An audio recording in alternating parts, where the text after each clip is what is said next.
하는 것 같은데 참 긴장이 되고 떨리기도 합니다. 이 가운데 은혜가 있길 소망합니다. 우리 서로에게 다시 한 번 더 축복이 있으면 좋겠습니다. 좌우 옆 사람들에게 이렇게 한번 고백했으면 좋겠어요. 알아서 은혜 받읍시다. 이렇게 한번. 네, 우리 알아서 은혜 받는 시간이 되었으면 좋겠습니다. 이 시간 우리 한번 그렇게 알아서 은혜 받는 시간이 되면 좋겠는데 오늘 제목이 뭐냐면 비상하는 삶입니다. 이 시간 제가 이렇게 한번 뭔가 다른 것을 또 고백할 텐데요. 우리 한번 따라 고백했으면 좋겠어요.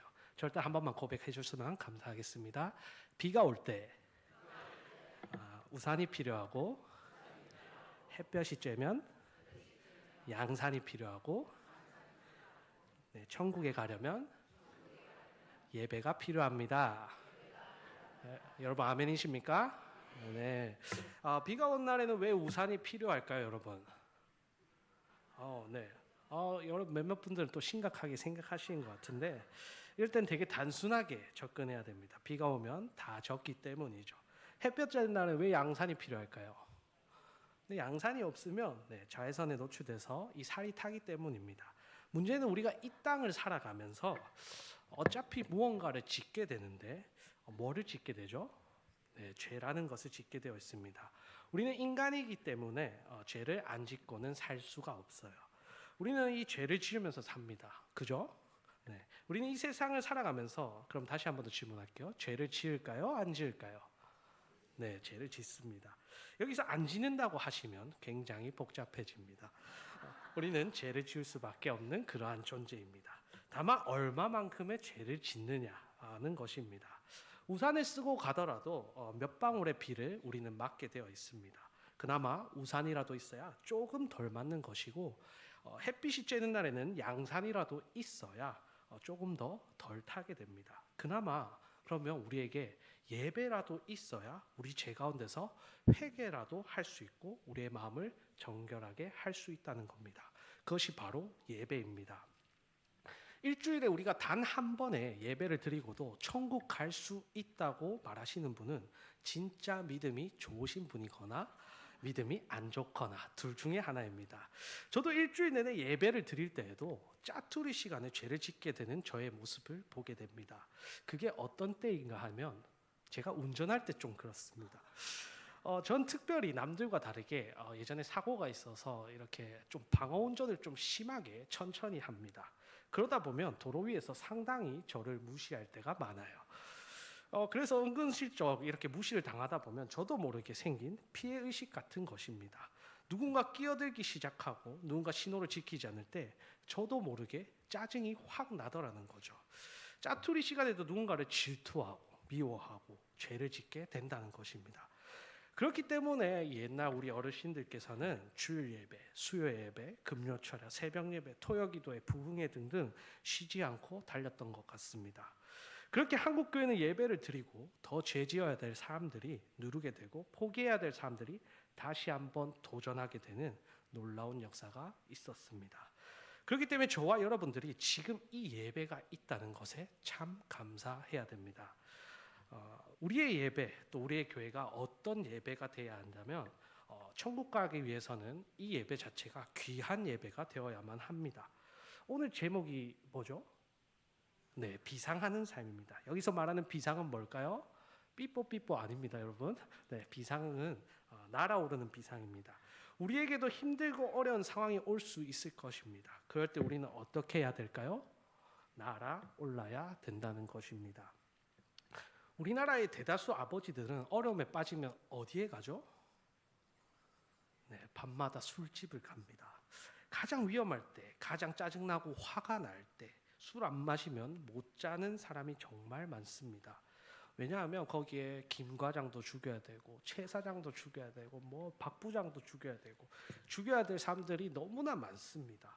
그래서 밤마다 어디를 간다고요? 술집을 가는 거예요. 힘들고 어려울 때 술집을 가요. 그러면 어머니들면 힘들고 어려울 때 어떻게 할까요? TV에 나오나요? 네, 바로 많은 드라마들을 보게 되죠. 밤마다 MBC, KBS, 뭐 요즘은 뭐 SBS, JTBC 뭐 많더라고요. 요즘 케이블 TV까지 그런 드라마를 봅니다. 그 드라마를 보면서 저 녀석도 죽여야 되고 저기 나오는 모든 사람들도 죽여야 되는 거예요. 또 거기에 나오는 시어머니들은 다 못됐어요. 희한하게 며느리들은 얼마나 못됐습니까? 다 못됐어요. 예, 그래서 우리나라는 막장 드라마가 너무 많습니다. 왜냐하면 착한 드라마, 뻔한 스토리의 그런 드라마는 사람들이 보지 않기 때문이에요. 시청률도 별로 안 나와요. 그렇다면 제가 사랑하는 우리 10대 청소년들은 힘들고 어려운 상황일 때 어딜 갈까요? PC방, 게임방을 갑니다. 게임하면 완전 환장을 합니다. 이 아이들이 새벽 2시건 3시건 4시건 뭐 잠잘 생각이 없어요. 게임만 하면 뭐 아무튼 그 정도예요. 힘들고 어려운 상황에 바로 이 게임방을 간다는 거죠. 저번에는 크게 피해가 없었지만 항상 저희 나라는 이 태풍 때문에 난리가 날 때가 있습니다. 그럴 때마다 학교들은 다 휴학을 하고 또 많은 공공기관들이 쉬기도 했어요. 밖에 나가면 위험할 수 있다는 그런 두려움 때문에 뭐 정말로 이 게임방이 없었더라면 사실상 우리나라 아이들은 정말 갈 곳이 없었을 것입니다. 근데 이 게임방 사장님들은 이 태풍을 두려워하지 않습니다. 오직 아이들은 우리가 지킨다는 그런 일념 하나로 이런 마음으로 전국 모든 게임방들은 다 열려 있다는 거죠. 그리고 여기서 정말 충격적인 것은 독감이 유행하잖아요.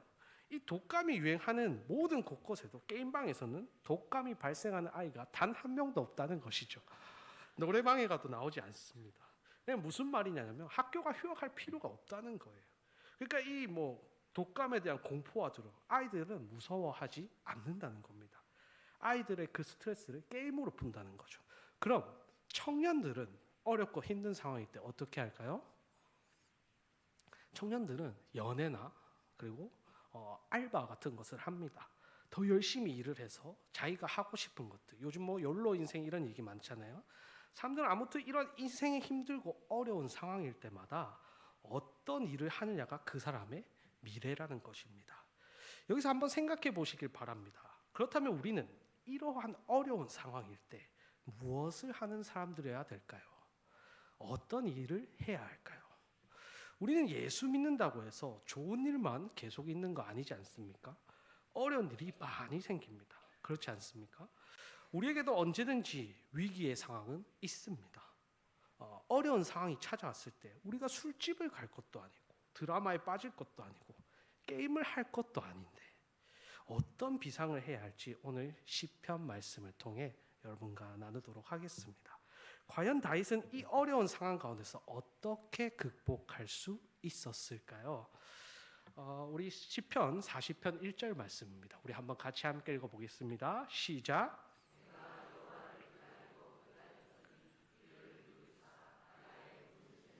드셨도다. 아멘.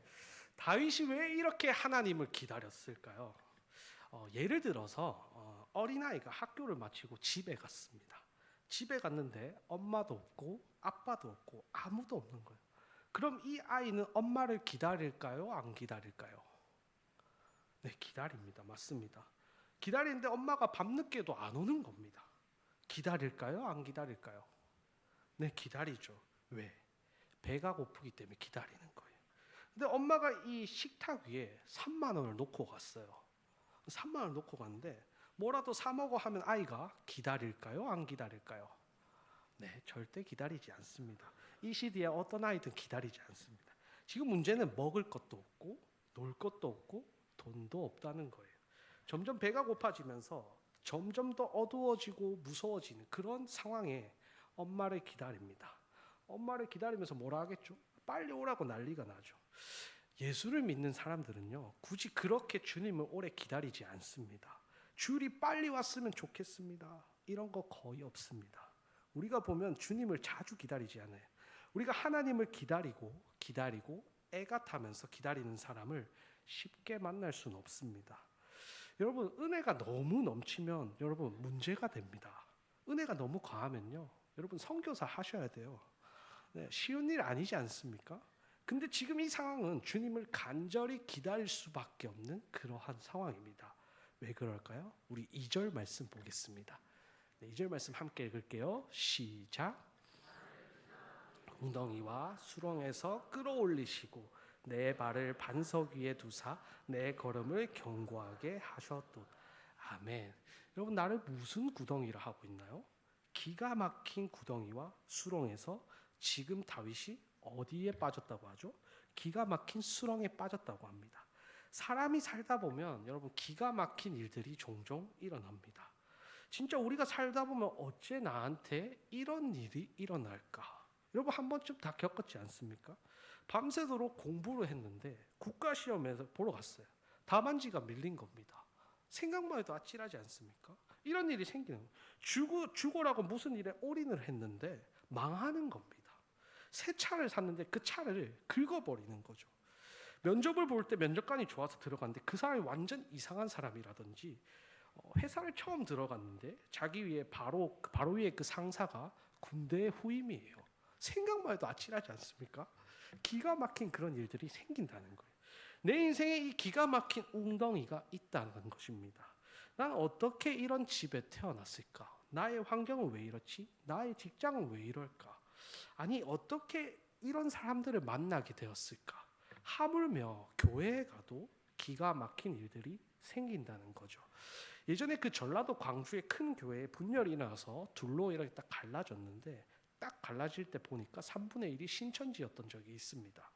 서울의 엄청 큰 교회 청년부 회장이 신천지였던 경우도 있고요. 어떻게 이렇게 이럴 수가 있지? 어떻게 저 사람이 왜 저랬을까? 할 정도로 있었던 일들이 있었습니다. 기가 막힌 일들이 우리에게도 있다는 것이죠. 이 다윗이 살아가다 보니까 이러한 일들이 생겨났어요. 오해를 사고 쫓김을 당하고 어려움을 당하는 기가 막힌 그러한 수렁에 빠진 것입니다. 그 기가 막힌 수렁에서 힘들고 어려울 때 우리는 비상할 줄로 믿습니다. 여기서 난처하고 어려운 상황일 때 비상을 하는데 우리는 그냥 날아오를 수 없습니다. 우리 1절 말씀을 한 번 더 읽어볼게요. 함께 읽을게요. 시작. 내가 여호와를 기다리고 기다렸더니 귀를 기울이사 나의 부르짖음. 아멘. 어렵고 힘든 상황일 때 뭐라고 나와 있죠? 부르짖음으로 날아올라야 된다는 겁니다. 여러분 기도는요, 사실은 고난 가운데 빠져야 기도가 나오는 겁니다. 여러분 기도가 안 될 때는요, 기도하시기 바랍니다. 약간 어려운 말인데요, 제발 좀 힘들게 해달라고, 고난을 달라고 말입니다. 여러분 지금 한국 교회는 어려움에 빠졌다고 말을 많이 합니다. 그런데 저는 괜찮다고 생각합니다. 더 어려워져야 됩니다. 더 어려워져야지만 그 기도가 터지기 때문이죠. 100년 전에는 예수 믿는다고 매 맞고 교회에서 예수 믿는다고 불 지르고 동네 사람들이 온갖 손가락질 다 하고 욕하고 그랬습니다. 그렇게 고난 가운데 빠져 있을 때 기도라는 것이 터졌다는 것이죠. 간절한 기도, 간절한 예배가 그렇게 터져야 하는데, 언제부터인가 이 믿는 사람들이 정치인이 되고 높은 자리에 가고 높은 자리에 서게 되고 건물이 좋아지고 시설이 좋아지니까, 그리고 돈도 많아지니까 굳이 기도라는 것을 할 필요가 없어지게 된 거예요. 기도를 안 해도 다 있기 때문입니다. 옛날에는 하나님께 기도해서 그 모든 문제를 해결했지만 지금은 집사님께 얘기하면 다 해결됩니다. 아빠한테 말하면 다 되잖아요. 그렇게 해결해 주기도 합니다. 그러니까 사람은 위기 가운데 빠지지 않으면 기도라는 것을 하지 않게 된다는 거죠. 그렇게 다윗이 이런 상황일 때, 비상일 때 부르짖으니까 3절 말씀입니다. 우리 3절 말씀 함께 읽을게요. 시작. 새 노래 곧 우리 올릴 찬송을 내 입에 두셨으니 많은 사람이 보고 두려워하여 여호와를 의지하리. 아멘. 기가 막힌 웅덩이에 빠졌다가 하나님이 나를 반석 위로 올려주셨다고 합니다. 별로 달라진 게 아니라 그냥 기가 막힌 웅덩이에 빠졌다가 나를 건져내어 주셨습니다. 그런데 입술에서 뭐가 터진다고 나오죠? 새 노래가 터진다는 거예요. 그전에도 반석 위에 있었습니다. 단지 기가 막힌 웅덩이에 한번 빠졌다가 나왔을 때 뭐가 터진다고요? 새 노래가 터진다는 거예요. 새 찬양이 터진다는 겁니다. 이전에는 감사하지 않았던 그런 일들이 감사할 수 있게 된다는 겁니다. 지금 내가 여기 서 있는 것도 감사하고, 지금 내가 먹고 있는 것들, 내가 숨 쉬고 있는 것들, 이 순간에도 그 감사가 터지게 된다는 거죠. 동일한 환경이었지만 새 노래가 언제 터진다고요? 내가 여기 있는 이유가 하나님의 그 은혜임을 알았을 때 새 노래가 터진다는 겁니다. 그렇게 은혜 가운데서 찬양을 하고 있을 때 사람들이 두려워하기 시작합니다. 왜 두려워하는 것일까요? 얼마 전까지 힘들어하던 그 사람이 기가 막힌 웅덩이에 빠졌던 사람이 혼자서 갑자기 기가 막힌 웅덩이에 한번 들어갔다 나오니까 혼자서 막 할렐루야 하나님을 막 엄청 찬양을 하는 거예요. 여기 있는 분들도 여러분 항상 좋은 일만 인생에 있습니까? 아닙니다. 그런데도 예배에 와서 기쁘게 박수치며 찬양하며 예배하고 우리의 이 새 찬양이 터지는 이유가 무엇인가요? 우리는 예수님에게 미쳐있기 때문입니다. 여러분 자주 하는 말씀이죠. 항상 기뻐하라. 쉬지 말고 기도하라. 범사에 감사하라. 여러분 상식적으로 쉬운 말씀이 아닙니다. 근데 누구만 가능할까요? 미쳐있는 사람만 가능해요. 예를 들어서 대학에 지원했는데 전도사님 저 대학에 떨어졌어요. 전도사님 저 사업이 부도났습니다. 그래도 걱정이 없어요. 그렇게 하는 것은 우리가 미쳐있기 때문에 가능합니다. 우리의 인생 가운데 어렵고 힘든 일이 있어도 우리는 천국이 있기 때문에 우리의 소망이 있기 때문에 그 가운데도 기뻐할 수 있다라는 것이죠. 이러한 인물이 하나 더 있는데요. 우리 요나서 2장 1절 말씀 한번 읽어보겠습니다. 네, 한번 같이 읽어볼게요. 시작. 그의 하나님 여호와께 기도하여. 요나가 어디에서 기도하고 있다고요? 네, 물고기 뱃속. 여러분 기가 막힌 웅덩이가 나을까요? 물고기 뱃속이 나을까요? 여러분 성경은 허구가 있을까요? 없을까요? 지금 요나는 어디에 갇혀 있다고 하죠? 이건 말도 안 되는 그러한 상황입니다. 어떻게 사람이 물고기 뱃속에 갇힐 수 있을까요? 이거는 있을 수 없는 일이 일어난 거죠. 아니 있어서 안 되는 일이 일어난 거예요. 어떻게 우리한테 이런 일이 생기는 그런 일이 일어난다는 것입니다. 여러분 아직 그러한 경험이 없으십니까? 그럼 기다리시기 바랍니다. 곧 경험하게 되실 겁니다. 그런 일이 반드시 생깁니다. 제가 아니면 기도해 드리겠습니다. 저는 이 청소년들을 만난 지가 어느덧 한 10년이 넘어갑니다.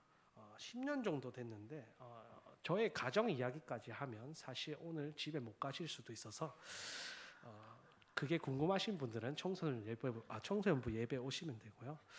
제 사역하면서 겪은 일들을 보면 참 기가 막힌 일들이 많습니다. 여러분 요나는 믿음이 좋았던 사람일까요? 나빴던 사람일까요? 좋았던 사람이었습니다. 엄청 좋았기 때문에 하나님이 그 후반절에 보면 니느웨라는 곳에 보내시는데 니느웨로 가라고 말하는 것은 요나가 그곳을 감당할 만한 인물이었기 때문에 보내셨습니다. 하나님은 어설픈 어린 청년을 보낸 게 아니라 진짜 믿음이 좋은 사람을 보내는 거예요. 그래서 하나님은 사람들에 맞게끔 사역을 시키십니다. 여러분 각자에게 주어진 각자의 달란트가 다 다릅니다. 그렇지 않나요? 각자에 맞는 곳으로 여러분을 보내신다는 거예요. 저는 청소년 사역을 많이 하다 보니까 중학교, 고등학교, 그리고 소년원, 그리고 미혼모 이런 곳에 보내십니다. 왜냐하면 저 같은 사람은 중고등학생을 좋아하다 보니까 어찌 보면 사랑하기 때문이요. 네, 이 사진들 좀 나중에 띄워주세요. 여기 아닙니다. 네. 사랑하니까 그렇습니다. 그래서 가끔은 제가 이 결혼 전에 이야기인데요. 결혼 전에 저의 그때 당시에 저의 아내가 뭐라고 했냐면 결혼을 코앞에 두고도 사역만 하고 있으니까 나랑 살지 말고 사역이랑 사세요 이러는 거예요. 사역이랑 차라리 결혼하고 그 아이들하고 결혼하지 그래 그러는 겁니다. 그래서 요즘은 결혼 생활에만 집중하고 있습니다. 한 번 잘못했다가 인생 고생할 것 같아서 참 말 잘 듣는 남편으로 살고 있습니다. 아무튼 그런데 이 중고등학교에 가면 기독교 학교에 가면 채플 예배를 드리는 곳이 있습니다. 예배를 드리는 그런 기독교 학교들이 있는데 그런 곳에 웬만한 지역 교회 목사님들이 가면 될까요? 안 될까요? 네. 많은 학교에 있는 지역에 있는 목사님들을 초청해야 돼서 가끔은 초청해서 예배를 할 때가 있습니다. 그분들이 설교를 하시다가 목회에 큰 상처를 받을 때가 있어요. 왜냐하면 애들이 너무 말을 안 듣습니다. 중학교를 한번 가면요, 한 500명이 있는 곳에 가면요, 말도 시작하기 전에 제가 오늘 여러분과 이렇게 인사를 했잖아요. 할렐루야 할 때부터 이미 200명이 자고 있습니다. 아무 조건이 없습니다. 그리고 그 200명이 나머지 또 200명이 떠들기 시작합니다. 여기저기서 막 떠듭니다.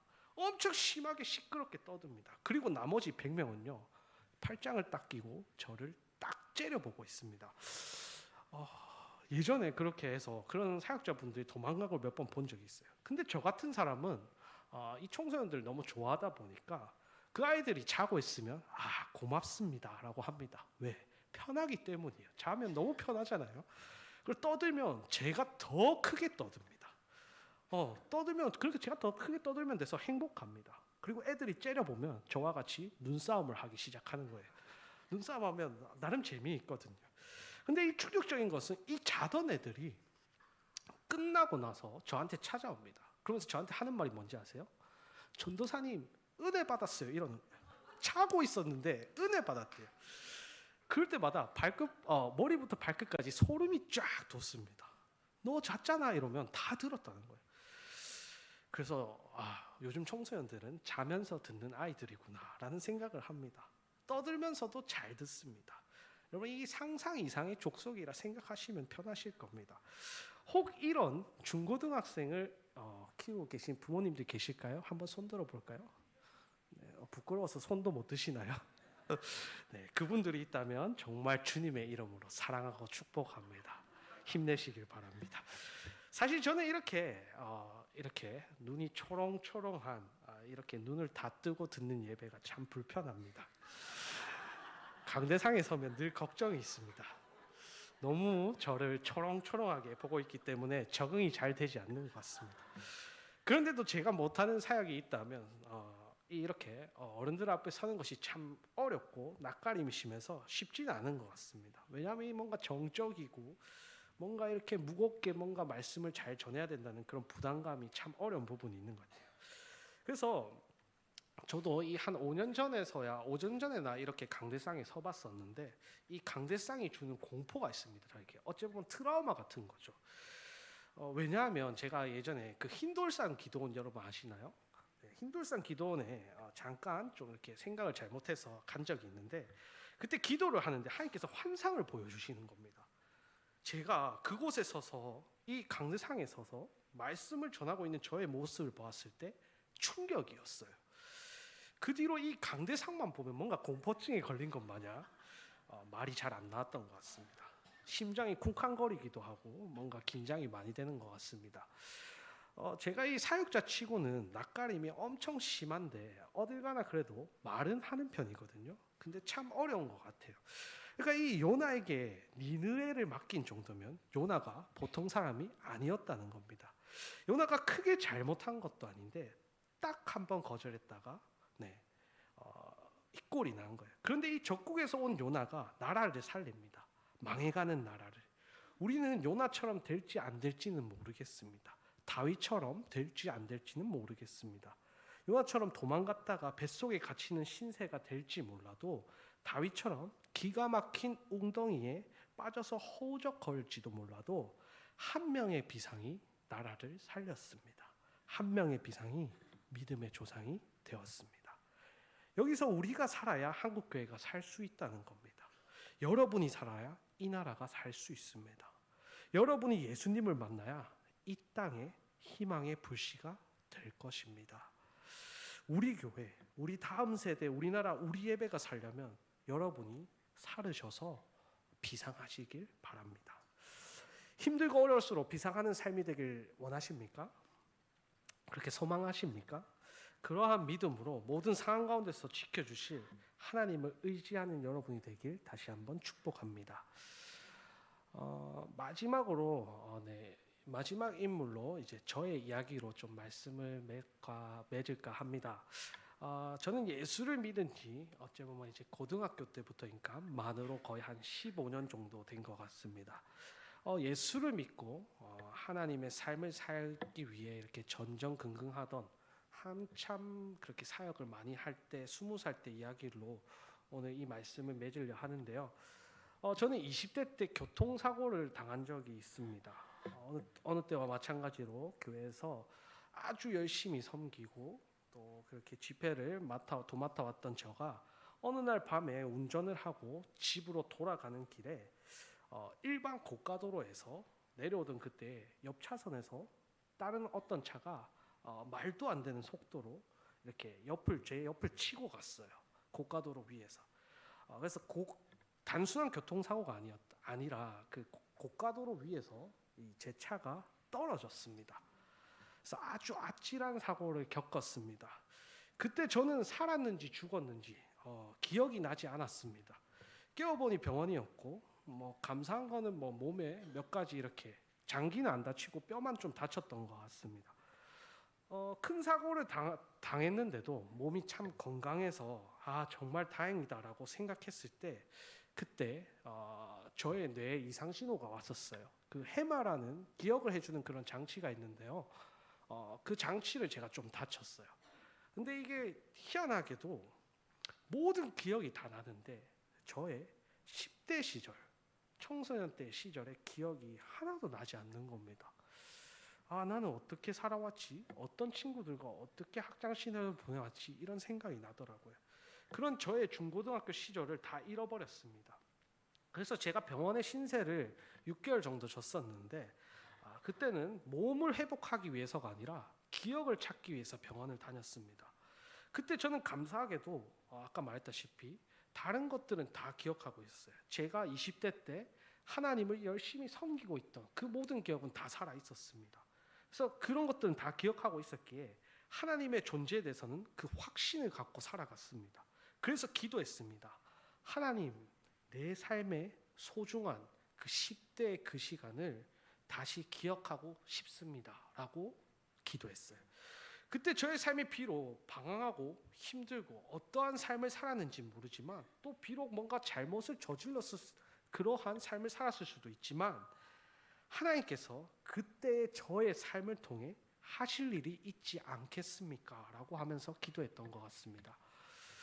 그때 보여주신 것이 많은 청소년들이었습니다. 이 많은 청소년들이 갈 곳이 없어하는 그러한 모습을 보게 되었습니다. 그때부터 그들에게 내가 어떤 것을 할 수 있을까 고민하게 하셨던 것 같아요. 그래서 하나 둘씩 이렇게 미혼모 아이들과 또 소년원 아이들과 그리고 편부모 가정 아이들, 그리고 10대의 많은 친구들을 만나고 또 그 아이들을 보게 하셨습니다. 그래서 그 아이들에게 가르치면서 배우고 또 섬기며 또 10대 그 아이들을 위해서 시간을 정말 많이 쏟았던 것 같아요. 그런데 놀라운 것은 그 아이들을 통해 저의 잃어버렸던 기억들이 하나씩 회복되어져 가고 있다는 것이죠. 비록 그 시절에 제가 기억은 정확하게 없지만, 이런 10대 아이들, 우리 청소년 친구들을 볼 때 참 저의 소중한 시간을 되찾을 수 있고, 그 아이들을 볼 때 전 참 큰 행복을 느끼는 것 같습니다. 제 삶의 힘들고 어려운 시간으로 전전긍긍했을 수도 있지만, 하나님 앞에 그 기도를 통해 내 삶을 하나님 앞에 드림으로 인해서 저는 다시 한번 비상할 수 있는 인생이 되었던 것 같습니다. 그래서 지금은 누구보다 행복하게 살고 있다고 말하고 있습니다. 누군가를 섬기면서 누군가에게 도움이 되고 누군가에게 힘을 줄 수 있다는 것은 참 큰 행복이라는 사실입니다. 말씀을 맺을까 합니다. 우리 성도님들께 말씀드리고 싶은 것은, 여러분 힘들다고 어렵다고 환경과 내 삶이 조금 어렵다 할지라도 하나님께서는 크나큰 그 축복을 준비하고 계시다는 것을 여러분 기억하셨으면 좋겠습니다. 그리고 우리 하나님을 통하여서 여러분 다시 한번 일어났으면 좋겠습니다. 오늘 이 기가 막힌 웅덩이에 빠졌던 다윗과 같은 삶도 있고, 또 요나와 같이 물고기 뱃속에 빠져서 허우적거리는 우리의 삶일지라도, 또 저와 같이 인생에 일어나지 말아야 될 기적을 바라는 그러한 인생일지라도, 여러분의 인생 가운데 예수를 의지하고 하나님을 의지하면 여러분의 인생은 비상할 줄로 믿습니다. 다시 한번 주님의 이름으로 축복하며 기도하겠습니다. 하나님 감사합니다. 우리에게 은혜와 늘 사랑을 부어주신 그 하나님 아버지, 오늘 우리는 다윗과 요나를 기가 막히고 말도 안 되는 그 상황 가운데서도 하나님을 의지하고 찬양함을 통해서 더 큰 기쁨과 축복이 있었다는 것을 알게 하여 주심을 감사합니다. 지금 내 삶이 조금은 힘들고 난처하고 말도 안 되는 상황에 처해 있다 할지라도 하나님께서는 저희의 삶을 통해 비상하는 삶으로 인도해 주실 분이 하나님임을 알고 이 또한 우리는 하나님을 의지하며 살아갑니다. 우리의 인생 가운데 늘 함께하여 주시고 우리의 삶 가운데 늘 통치하셔서 하나님의 거함 속에 살아갈 수 있는 믿음의 주의 자녀들, 주의 성도들 될 수 있도록 하나님께서 축복하여 주시옵소서. 이 모든 말씀 살아계신 예수 그리스도 이름으로 기도드립니다. 아멘.